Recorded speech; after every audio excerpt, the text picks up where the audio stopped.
Que faire en premier si votre conjoint décède avant vous? La plupart des gens n'ont pas de réponse claire, et quand ce moment arrive, ils se retrouvent submergés par le chagrin, la confusion et des décisions qu'ils n'avaient jamais anticipé devoir affronter seuls.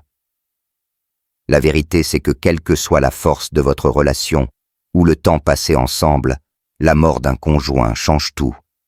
Cela ébranle le sol sous vos pieds, laisse un vide douloureux et vous impose une liste de tâches alors que vous pouvez à peine sortir du lit. Cette vidéo ne traite pas des formalités légales ou de ce qu'il faut dire aux funérailles. Elle parle de ce qu'il faut faire en premier pour vous-même, émotionnellement et pratiquement pour survivre aux premières vagues de la perte. Nous allons explorer 6 étapes essentielles qui vous aideront à rester stable au milieu de l'une des périodes les plus difficiles de la vie. Ce ne sont pas des instructions froides ou des conseils distants. Elles sont ancrées dans l'expérience, la compassion et la compréhension profonde que le deuil n'est pas livré avec un manuel. Chacune de ces 6 étapes est quelque chose que des personnes comme vous ont trouvé crucial pour leur guérison.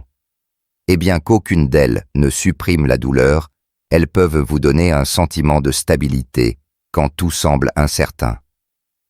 Si votre conjoint décède en premier, et j'espère que ce jour est très très loin, vous devez savoir quoi faire, non seulement pour fonctionner, mais pour vivre à nouveau. Restez avec moi jusqu'à la fin, car le 6e point est quelque chose que la plupart des gens ne considèrent jamais. Pourtant, il détermine souvent comment le reste de leur vie se déroule après la perte. Commençons. Numéro 1. Le besoin de ressentir avant de réparer. Quand votre conjoint décède, le monde ne se contente pas de devenir silencieux. Il devient engourdi. Les routines que vous partagiez, les conversations sur lesquelles vous comptiez, même le bruit de leurs pas dans l'autre pièce, tout cela disparaît soudainement. Et le silence laissé derrière n'est pas seulement extérieur, il s'installe dans votre poitrine, lourd et vide. Dans ces premiers jours, il y a une forte tentation de continuer de s'occuper des formalités, des appels, des arrangements, des logistiques, n'importe quoi, pour rester assez occupé pour ne pas ressentir tout le poids de la perte. Mais voici la vérité. Avant de faire quoi que ce soit d'autre, vous devez vous permettre de ressentir. Cela ne signifie pas s'effondrer. Cela signifie vous donner la permission de faire votre deuil sans culpabilité, sans calendrier et sans jugement.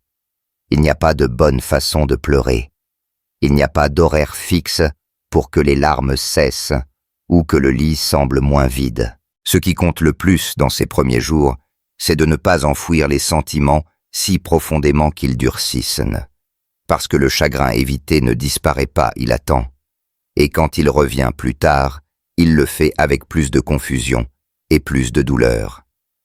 Certains pensent que montrer ses émotions est une faiblesse, surtout après une perte. Ils disent des choses comme « je dois être fort pour les enfants » ou « il ne voudrait pas que je pleure ». Mais la force ne signifie pas le silence. Elle ne signifie pas avaler votre tristesse pour que les autres ne se sentent pas mal à l'aise. La force, c'est permettre à vous-même de reconnaître tout le poids de votre amour et le vide laissé derrière. Pensez à quelqu'un comme Evelyne, une femme de 81 ans qui a perdu son mari après 52 ans ensemble. La première semaine, elle s'est occupée avec des courses et en vidant les placards, disant à tout le monde qu'elle allait bien.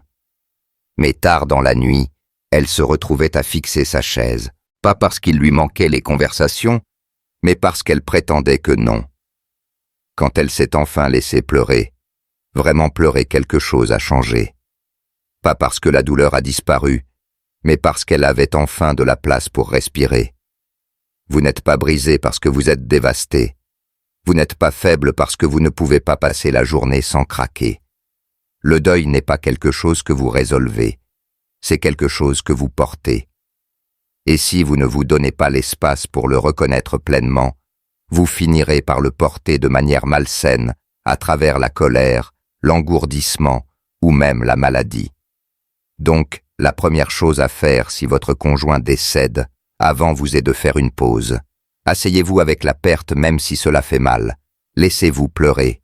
Laissez-vous parler d'eux. Laissez-vous admettre que rien n'a de sens pour l'instant. Vous n'avez pas besoin d'avoir un plan. Vous n'avez pas besoin de faire bonne figure. Vous avez juste besoin de ressentir, parce que c'est ainsi que commence la guérison. Et la guérison commence toujours par l'honnêteté. Numéro 2. L'importance de tendre la main immédiatement. Dans les heures et les jours suivant le décès de votre conjoint, le sentiment d'isolement peut vous envahir plus vite que prévu. Un instant, les gens appellent, apportent de la nourriture, envoient des fleurs, et soudain la maison devient silencieuse. La porte cesse de frapper. Le téléphone ralentit. Et si vous ne faites pas attention, ce silence se transforme en séparation. C'est pourquoi l'une des choses les plus importantes à faire tôt est celle-ci, tendre la main avant que la solitude ne s'installe trop profondément. Vous n'avez pas besoin de dire quelque chose de profond. Vous n'avez pas besoin d'expliquer ce que vous ressentez, mais vous devez faire savoir aux gens que vous êtes là et que vous avez besoin d'eux. Cela ne signifie pas vider votre cœur à tout le monde ou essayer de divertir des invités alors que vous fonctionnez à peine. Cela signifie simplement ne pas attendre que les autres fassent le premier pas. Parce que la vérité, c'est que même les personnes qui vous aiment le plus peuvent ne pas savoir quoi dire ou comment aider. Ils peuvent hésiter non pas parce qu'ils s'en fichent, mais parce qu'ils ont peur d'être intrusifs. En faisant ce petit pas, envoyer un message, décrocher le téléphone, ou même simplement répondre quand quelqu'un prend de vos nouvelles, vous construisez une couche protectrice contre le type de solitude qui ne fait pas seulement mal, mais commence à affecter votre esprit et votre corps. L'isolement social est l'une des choses les plus nuisibles qui peuvent arriver à une personne après une perte. Il affecte le sommeil, la pression artérielle, la fonction immunitaire et même la mémoire. Et il le fait discrètement. Parlons de Jim, 77 ans, dont la femme est décédée après une longue maladie. Au début, les amis appelaient tous les jours, mais il laissait souvent les appels aller sur la messagerie. Il ne voulait pas parler. Il n'avait pas envie de répéter l'histoire ou de prétendre aller bien. Et lentement, les appels ont cessé. Ce n'est que lorsque son voisin a frappé à sa porte des semaines plus tard que Jim a réalisé qu'il sombrait sans même s'en rendre compte. Après cela, il s'est fait une petite promesse, un appel par jour, une vraie conversation. Cet acte minuscule est devenu quelque chose de plus grand. Cela lui a donné une bouée de sauvetage. Le deuil essaie de vous convaincre que vous êtes seul, mais la connexion vous rappelle que vous ne l'êtes pas. Vous n'avez pas à parler de la perte si vous n'êtes pas prêt. Vous pouvez parler de souvenirs, de la météo, d'une anecdote amusante d'il y a des années. Ce qui compte, c'est la présence, savoir que quelqu'un est à l'autre bout du fil ou de l'autre côté de la table. Et si vous n'avez pas de famille à proximité, ou si vous craignez de devenir un fardeau, rappelez-vous ceci, de nombreuses communautés ont des groupes de soutien, au deuil des centres pour seniors, ou des bénévoles locaux qui s'assiéront avec vous, parleront avec vous, ou seront simplement un compagnon silencieux. Tendre la main ne signifie pas admettre une défaite. Cela signifie choisir de ne pas porter votre douleur seul. Les premiers jours après la perte sont dangereux, non seulement émotionnellement, mais aussi physiquement. Votre corps est sous stress, votre esprit est brumeux et votre cœur est vulnérable. Vous entourez de gens même de la plus petite manière, agit comme une sorte d'échafaudage émotionnel, vous soutenant pendant que vous retrouvez votre équilibre. Si vous regardez encore cette vidéo et trouvez ces informations précieuses, laissez un commentaire avec le numéro 2 ci-dessous pour me le faire savoir. Et si vous n'êtes pas encore abonné, je vous recommande de vous abonner et d'activer la cloche pour ne manquer aucune vidéo. Votre soutien nous aide à continuer à créer du contenu pour vous informer et vous inspirer. Passons maintenant à la suite. Numéro 3. L'urgence d'organiser les documents cruciaux.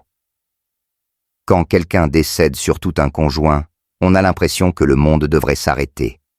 Mais la vérité, c'est que le monde continue. Les factures arrivent, les avis sont envoyés, les comptes se bloquent, et au milieu de votre chagrin, vous êtes soudain confronté à des questions auxquelles vous n'êtes peut-être pas prêt à répondre. C'est pourquoi l'une des choses les plus importantes que vous devez faire aussi doucement et clairement que possible est de localiser et examiner tous les documents cruciaux liés à la vie de votre conjoint. Ce n'est pas froid ou sans cœur, c'est nécessaire.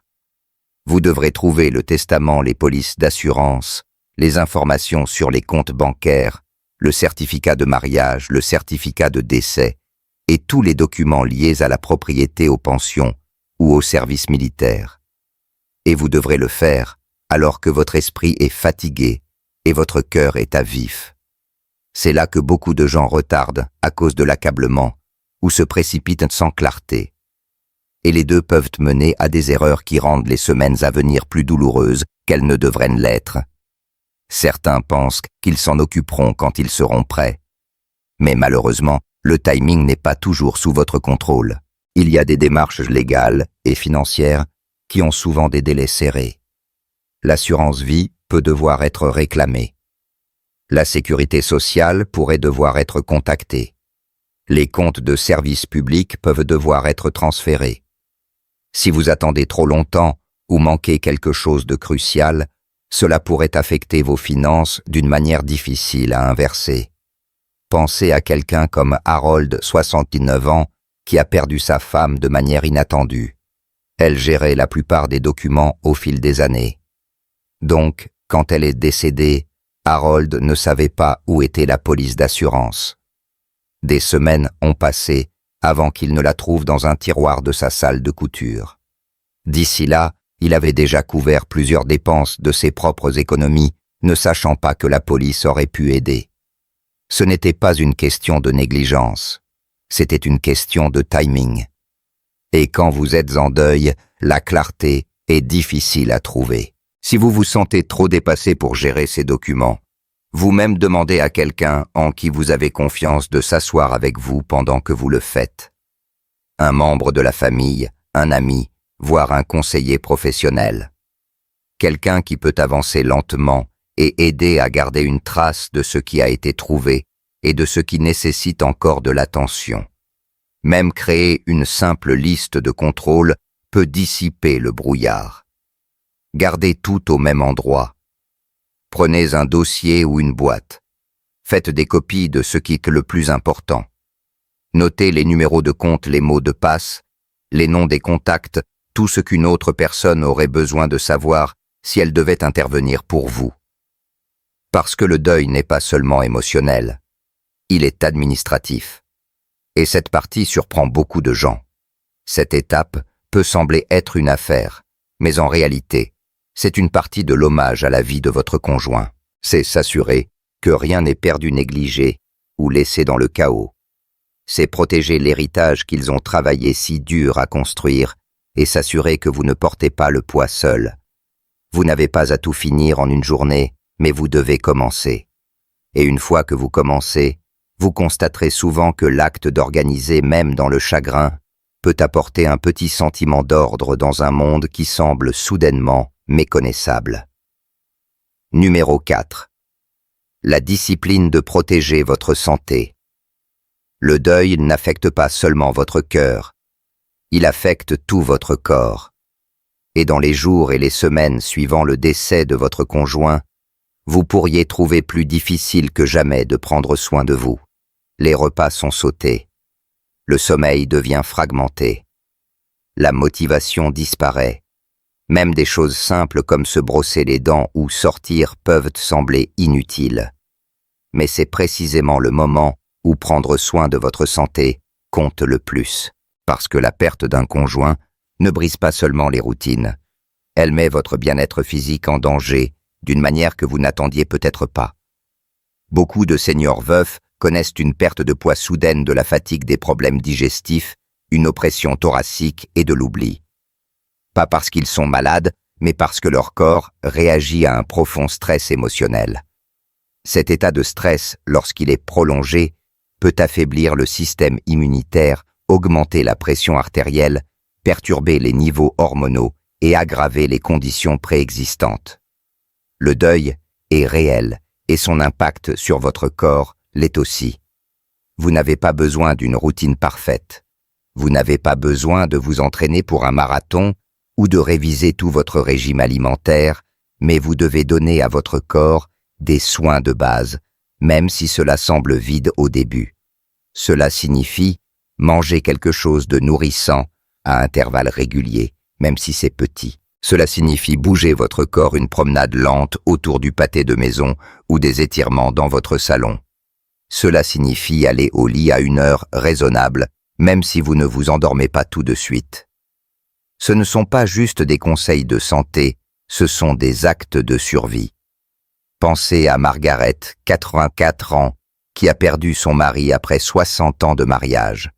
Elle était tellement submergée ces premières semaines qu'elle a oublié de prendre ses médicaments pour la tension artérielle et a sauté plusieurs repas d'affilée. Ce n'est que lorsqu'elle s'est évanouie en faisant ses courses que sa fille a réalisé ce qui se passait. Ce n'était pas une urgence médicale, c'était le deuil non traité et non surveillé qui s'infiltrait dans son système physique. Une fois que Margaret a commencé à tenir une routine écrite, repas, eau, pilule, enregistrement quotidien, sa force est revenue lentement, tout comme sa clarté. Il y a un dicton en conseil de deuil qui s'applique ici quand vous ne savez pas quoi faire. Prenez soin de l'animal en vous. Nourrissez-le. Donnez-lui de l'eau. Laissez-le se reposer. Laissez-le bouger. Parce qu'au niveau le plus élémentaire, votre corps essaie de retrouver un équilibre. Et il a besoin de votre aide pour y arriver. Vous n'avez peut-être pas faim. Mangez quand même. Vous ne vous sentez peut-être pas fatigué. Allongez-vous quand même. Vous n'avez peut-être pas envie de vous habiller. Faites-le quand même. Pas parce que vous faites semblant d'être fort, mais parce que vous reconstruisez votre force, une décision discrète à la fois. Et n'hésitez pas à contacter votre médecin pendant cette période.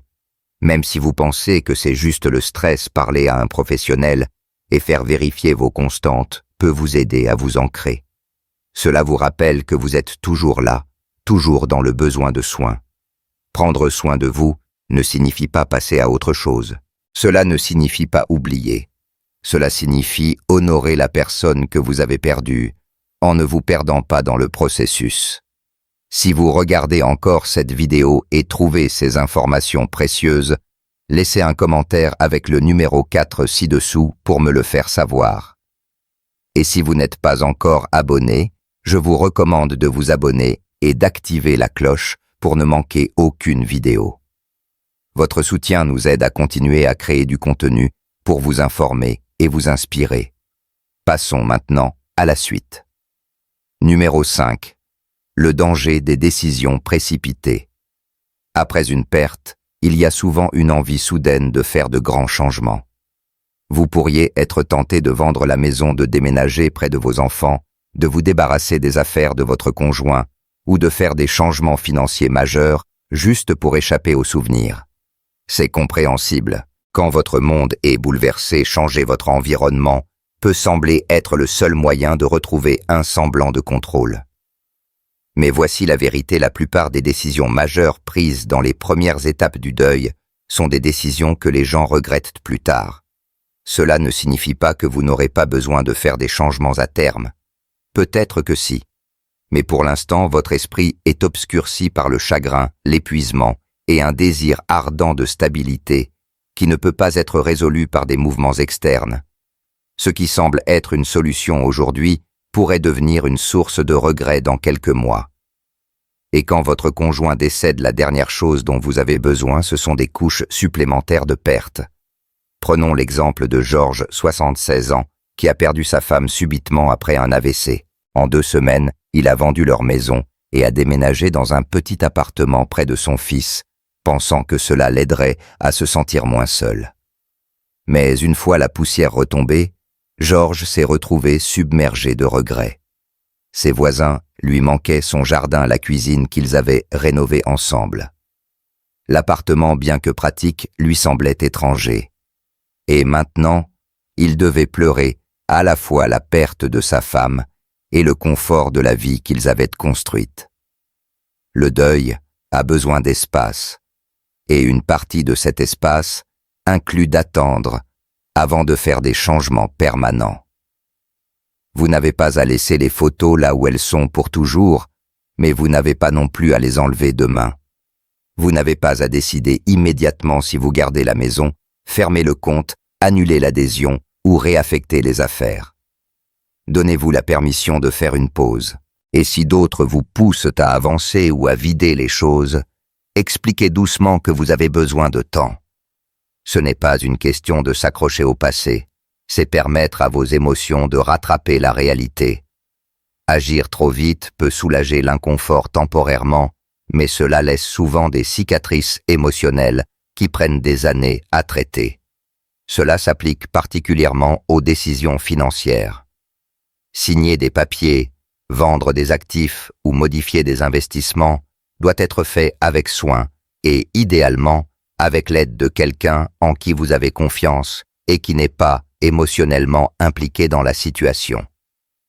Que ce soit un membre de la famille, un conseiller financier ou même un ami expérimenté, avoir un autre regard sur ces décisions peut vous protéger d'agir par désespoir ou confusion. Ce que vous affrontez est lourd et il n'y a pas de honte à prendre votre temps. En fait, c'est sage. L'objectif n'est pas d'éviter l'action pour toujours, c'est d'agir depuis un lieu de clarté plutôt que de réaction. Et cette clarté ne vient qu'avec le temps, le repos et le soutien.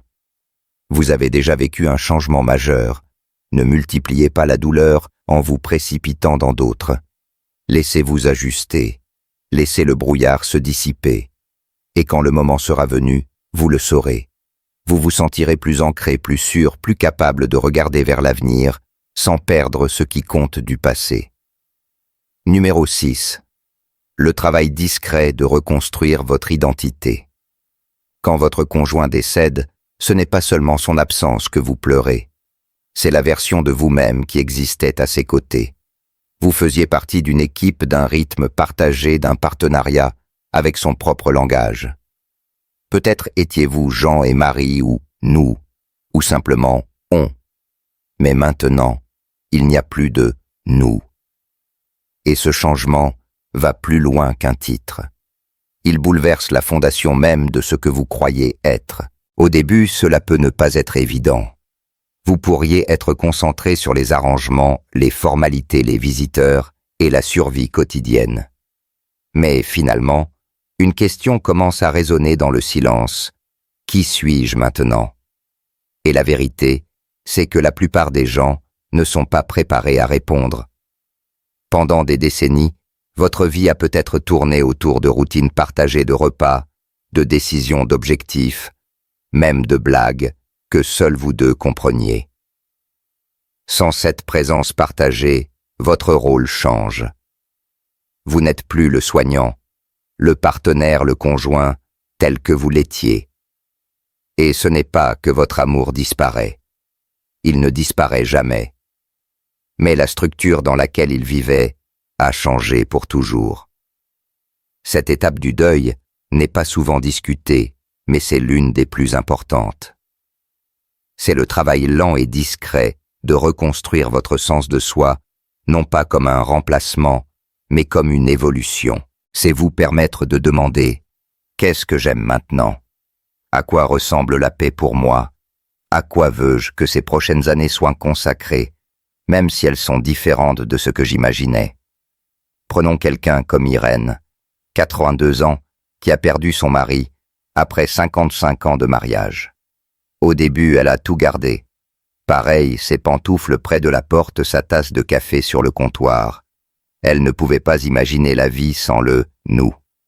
Mais des mois plus tard, elle a recommencé à peindre quelque chose qu'elle n'avait pas fait depuis ses 20 ans. Pas pour se distraire, mais pour se reconnecter avec une version d'elle-même qu'elle avait oubliée. Cela ne signifiait pas qu'elle aimait moins son mari. Cela signifiait qu'elle était encore en vie et avait besoin de continuer à vivre. Vous avez le droit de changer. Vous avez le droit de grandir. Vous avez le droit de devenir quelqu'un de nouveau, tout en portant le souvenir de qui vous étiez ensemble. Reconstruire votre identité ne trahit pas le passé. Cela l'honore en continuant d'avancer avec intention. Peut-être que cela signifie rejoindre un groupe, peut-être voyager quelque part dont vous avez toujours rêvé, peut-être lire un nouveau type de livre, se faire de nouveaux amis, ou simplement apprendre à être content de votre propre compagnie. Ce ne sont pas des remplacements pour l'amour. Ce sont des réponses à la vie. Vous n'avez pas à tout comprendre d'un coup. En fait, vous ne le ferez pas. L'identité après une perte est quelque chose que vous découvrez pouce par pouce, jour après jour. Mais chaque petit pas, chaque nouvelle habitude, chaque petite curiosité fait partie de la récupération de votre histoire. Vous n'êtes pas seulement celui que vous étiez avec votre conjoint. Vous êtes aussi celui que vous devenez sans lui. Et cette version de vous mérite autant de soins, d'attention et d'amour que celle d'avant. Si vous regardez encore cette vidéo et trouvez ces informations précieuses, laissez un commentaire avec le numéro 6 ci-dessous pour me le faire savoir. Et si vous n'êtes pas encore abonné, je vous recommande de vous abonner et d'activer la cloche pour ne manquer aucune vidéo. Votre soutien nous aide à continuer à créer du contenu pour vous informer et vous inspirer. Passons maintenant à la suite. Réflexion finale. Perdre votre conjoint est l'une des blessures les plus profondes de la vie. Cela ne prend pas seulement la personne que vous aimez. Cela prend le rythme de vos journées, le son de votre maison, le confort d'être vu, sans avoir besoin de vous expliquer. Rien ne vous prépare à ce silence. Rien ne le comble entièrement. Mais aussi douloureux que ce soit, il y a des choses que vous pouvez faire. De petites choses humaines et compatissantes qui vous aident à survivre à la tempête et à recommencer lentement, prudemment. Ces 6 étapes dont nous avons parlé ne sont pas des règles, ce sont des ancres. Elles vous aident à rester ancré quand le deuil semble trop grand. Ressentir avant de réparer, tendre la main, tôt rassembler les documents, prendre soin de votre santé, éviter les décisions précipitées et reconstruire votre identité. Aucune d'elles n'est facile, mais chacune compte. Vous n'avez pas à être parfait dans cela. Vous n'avez pas à le faire rapidement. Vous devez juste continuer. Et si vous ne retenez rien d'autre de cette vidéo que ce soit ceci, vous n'êtes pas seul. D'autres ont parcouru ce chemin. D'autres le parcourent en ce moment. Et chacun d'eux, tout comme vous, découvre comment vivre avec un cœur qui a été brisé. Le deuil ne signifie pas que votre histoire est terminée. Cela signifie qu'un nouveau chapitre a commencé. Un chapitre que vous n'avez pas demandé, que vous n'avez jamais voulu, mais qui est toujours le vôtre à écrire. Et dans ce chapitre, vous décidez à quoi ressemble la guérison, à quoi ressemble l'amour, à quoi la vie peut encore devenir même après un adieu déchirant. Merci de nous avoir rejoints aujourd'hui. Nous aimerions avoir de vos nouvelles. Laissez un commentaire ci-dessous et partagez une chose que vous avez apprise aujourd'hui et comment vous comptez l'utiliser dans votre vie. Vos pensées sont importantes pour nous, alors n'hésitez pas à les partager. Lire vos commentaires nous motive et nous encourage. Si vous avez aimé cette vidéo et l'avez trouvée utile, merci de liker, de vous abonner et de partager. Votre soutien nous aide à continuer à créer du contenu pour vous informer et vous inspirer. Merci de nous avoir regardés et nous avons hâte de vous retrouver dans la prochaine vidéo.